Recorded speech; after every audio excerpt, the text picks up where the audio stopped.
Hello, Patriots. My name is Kenneth. You know me. I'm sitting here with... Go ahead and say your name for the record. Joe Beaman. Joe Beaman. He can introduce himself. How you doing, Joe? Thank you so much for coming up. For sure. Joe Beaman is a candidate for Jackson County Sheriff. The independent candidate. I was about to ask, what platform what do you feel independent brings to as opposed to Democrat or Republican? Sure. I'm just not. I'm not a huge fan of the idea that partisanship plays a role in law enforcement. Law enforcement to me should be a nonpartisan position, so the sheriff's department should be that. That's an excellent answer. I actually have to agree with that. Moving on, there is a crowded field right now for sheriff. What distinguishes you from the other candidates? Well, I'm not sure. Like when you're saying a crowded field, you're saying like. We have Gary Schutte. We have, whom else do we have? We have Toops. We have Carpenter. Right, Schutte, Elwell, Commissioner Elwell. Exactly. Ultimately, it's the plan. To me, ultimately, you should put forth a plan. I'm not asking people to vote for me. I think what separates from me is I'm not asking you to vote for me because I'm a Republican. Right. I'm not asking you to vote for me because I'm a Democrat. I'm going to put together a comprehensive plan as to what my vision for criminal justice reform looks like in Jackson County. Criminal justice reform. I like that. Can you assess the recent performance of the Sheriff's Department? And if elected, what are some things you'd like to change? I think the Sheriff's Department had its legs cut out from under it in late 2017 when obviously all the things came out from Lieutenant Schutte, who I believe was recording, Sheriff Rand, who's our current sheriff, is bigoted, homophobic, misogynistic. I can use all the istics that I want to when ultimately describing what Sheriff Rand was basically displaying in the office. Complete lack of leadership for the department itself. And so when we're talking about what are we going to bring to change? What are the important things? Leadership. What do we want the Sheriff's Department to look like in the 21st century? We're basically operating on a 1950s model or a 1930s model of what law enforcement means here in America, quite honestly. And so when we're talking about, what do I want to change? I want to change law enforcement itself, the philosophy of law enforcement, the archetype of an officer, the philosophies behind how we deal with mental health issues. How are we going to deal with individuals who are, just struggling and they're not really dangers to the community, but ultimately they end up in the county jail system. How do we move people from poverty who've lived their entire lives in poverty? Their families have lived their entire lives in poverty. And then how do we move these individuals? Do we just send them to the county jail? Is that ultimately what we're doing? Or, right. or are we using job programs? Are we using counseling that we have available here in the county? What are we doing? So that's kind of the move. That's kind of the direction that I'm really interested in. Fantastic. Beautiful answer. What are some policies you'd like to keep? Well, law enforcement needs to be tactical. Right. Make no mistake about it. There's a tactical aspect to law enforcement. So the tactical aspects, being sound tactically, if there are hostage situations, if there are situations where there's individuals as far as detective bureau, right. The investigation process of violent crimes against the community. Those things we need to make sure that our law enforcement agencies are sound and extraordinarily sound. But that's not the entirety of law enforcement. Right. And that's kind of where we've placed it. We've kind of militarized our law enforcement. We've kind of created this idea that you're going to do what the police say because they told you to do it. Right. As opposed to, being true community partners in the process. So there's a balance that we really have to reach when we're talking about our law enforcement process. So what do I want to keep? I want to keep the tactical soundness of our department. I want to make sure that they're the best trained at being tactically sound, not emotionally, right? Not with emotions, but with the tactics that are needed in order to make the area safe or the whole process safe. You briefly touched on it. Are you concerned about the military? Are you concerned about the amount of military-style or military-grade weaponry available and accessible both by the local law enforcement as well as the sheriff's office? Sure. Well, absolutely. That was created through the Second Chance Act. Quite honestly, when George W. Bush passed the Second Chance Act, and quite honestly, there's been good and bad from that particular act. From that particular act, it did two things. It opened up surpluses of unused military gear for local law enforcement agencies to use. But also what it did was it opened up grant programs for things like re-entry programs, for things like individuals, programs so that people could try to help move people from prison or from county jail and then go to a program where then they help them with job training and they help them with some other things. But I'm not particularly a fan of, I don't believe that at the local level we need armored vehicles. Right. That's not something that I think that we need. Do I think that officers need to have weaponry that is appropriate to ultimately what they're facing? I think absolutely. Okay. Without a doubt. I don't want you to show up, with a gunfight with a knife. Right. That's not what I'm interested in. But at the same time, they have to be properly trained so that they understand that this is what the process is. This is ultimately what it is that we're doing. We need to resolve this issue as peacefully as we ultimately can. Do you want to make a statement on the events of Portland with the DEA sending in or the Border Patrol sending in uniformed officers to basically kidnap protesters? Is this the kind of law enforcement that you would expect at a national level? I'll tell you what. As far as when we start to move outside Jackson, right, I'm concerned about Jackson. I hear you. And the community that we have here in ultimately Jackson. I can tell you from a broad brush, that I'm not particularly in favor of federal influence on local issues. I'm not a huge fan of that. I would prefer local communities.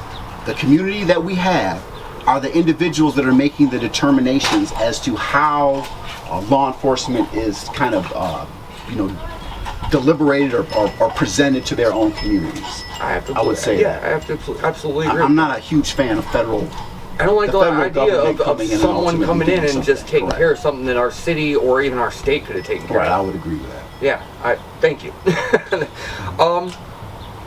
The projected budget of the Jackson Sheriff's Office is for 2020 and 2021 is roughly around $1.5 million.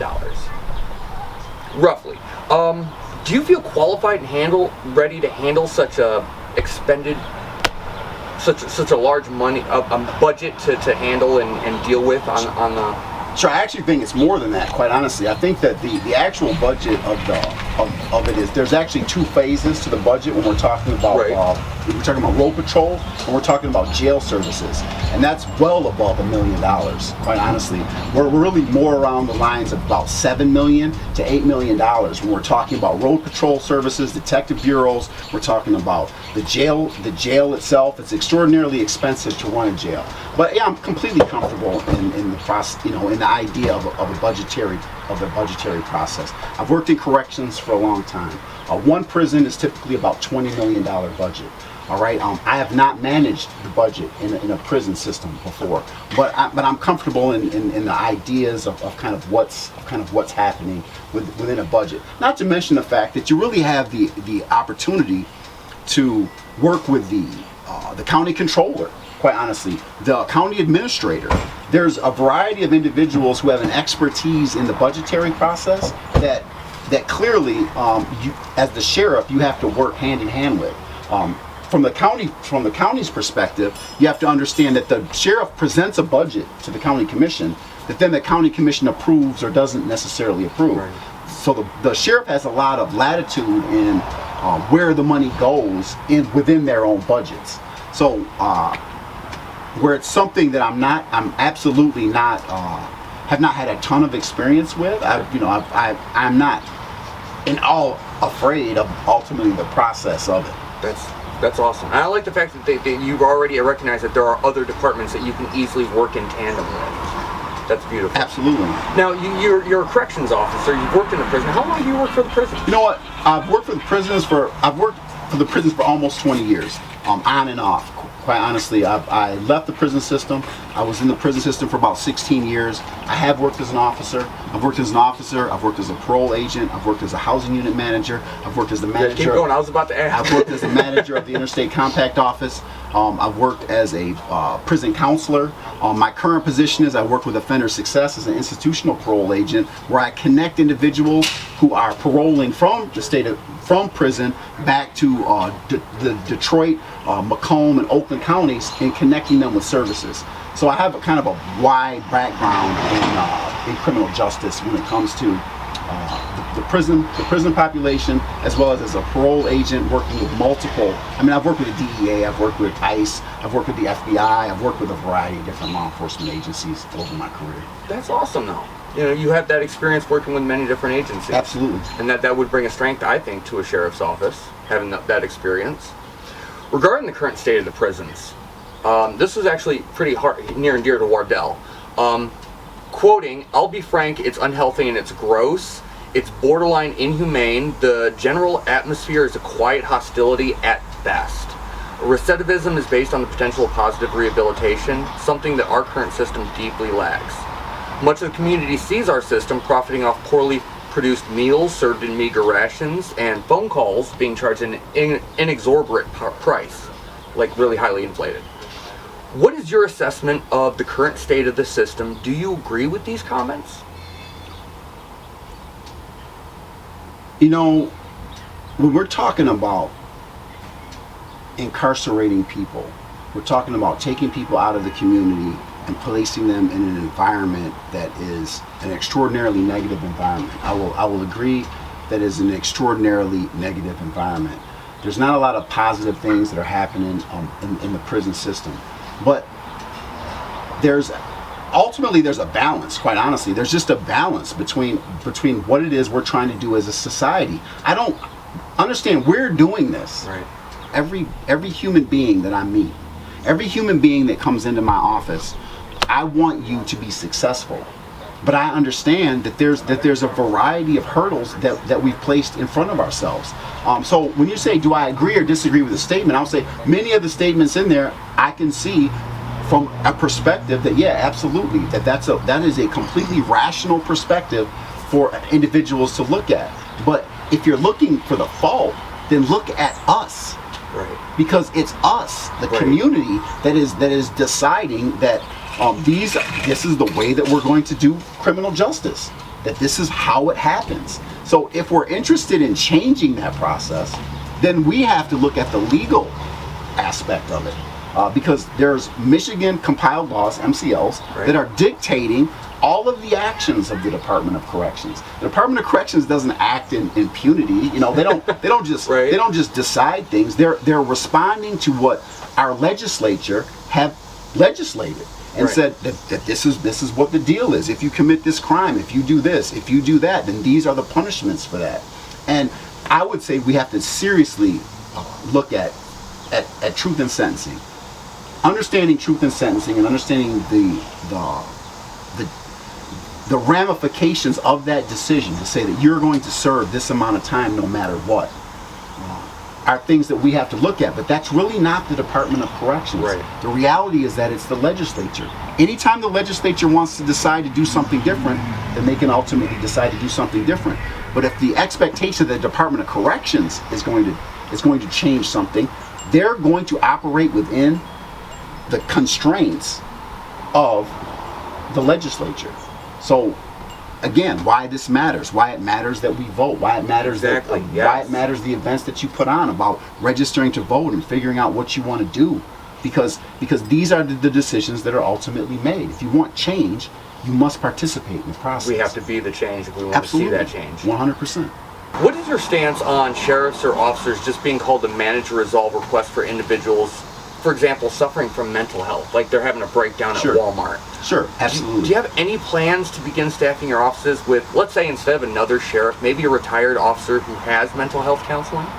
You know what? I don't know exactly what the solution is for that. Okay. But I can tell you exactly this. I can tell you that I've spoke to multiple officers. Let me freeze right here. I love the fact that he said, I don't have an answer, but I love that. I'm sorry, go ahead and keep going.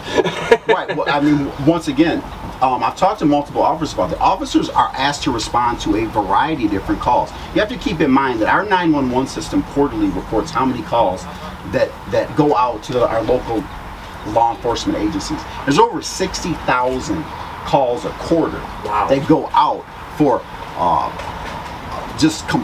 home checks. Is somebody okay?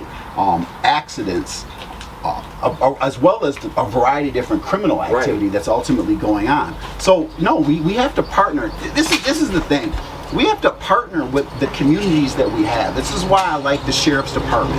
I've worked for the state, so I work at a state level. So a lot of the things that I've been exposed to have to do with how do we manage statewide issues, right? When we start to laser down and drill down onto local issues, now we have to start talking about who are we partnering with? Are we partnering with the Center for Family Health? Are we partnering with the United Way? Are we partnering with the Jackson Community Foundation? Are we partnering with Lifeways? Are we partnering with Allegiance Health?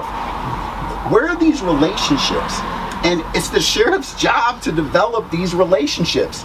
You have to develop relationships with these community partners so that when the Jackson City Police are responding to the same person that they code to every single day, and they know who that person's caseworker is.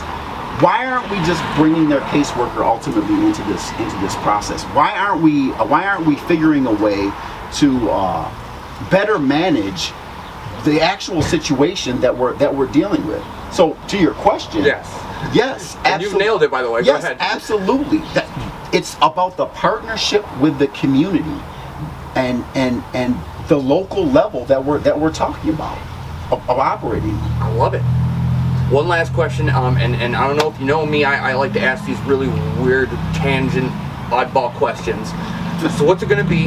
M&M's or Reese's Pieces? M&M's or Reese's Pieces? Yeah, it's make it break it, man. M&M's the hard or questions. Reese's Pieces. Are they M&M's peanut M&M's or are they the chocolate M&M's? Ooh, see, now you're adding variables. I gotta throw it out because if you're asking me, the caramel, because I like the peanut M&M's. I do like those peanut M&M's. Peanut M&M's or the Reese's Okay, Pieces. well then, oh man, peanut M&M's. It's gonna be. That's what I'm going with. That's right.